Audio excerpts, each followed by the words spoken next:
After World War II end, while peace returned globally, quiet towns like Stillwater, Minnesota held dark secrets. In 1949, a boarding house murder on Mulberry Street became a haunting, unsolved whisper through time. The Mulberry Street Murders, Stillwater, 1949. In the fall of 1949, the town of Stillwater, Minnesota was quiet, just a river, a chill in the wind, and streets covered in leaves but something beneath. That calm had started to rot.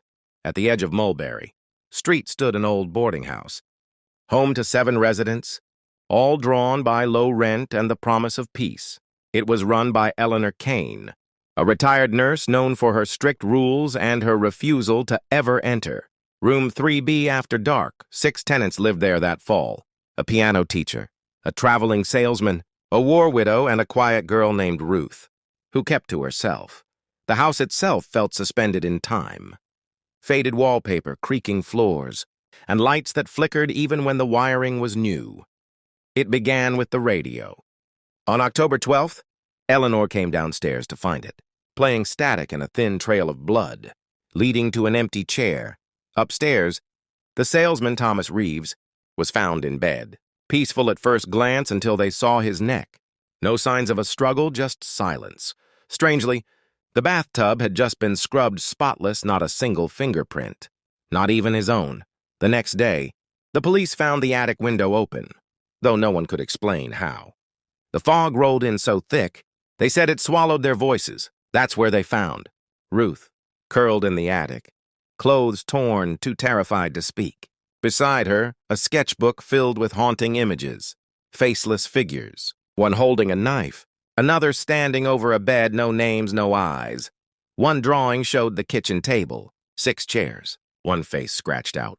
Ruth had drawn it the night before the first murder. Then a postcard arrived from Michigan. No return address. The message read only, "You opened the wrong door." By spring, the building was empty. No tenants remained. Eleanor Kane was moved to a facility and never spoke again. In 1962, the city tore it down.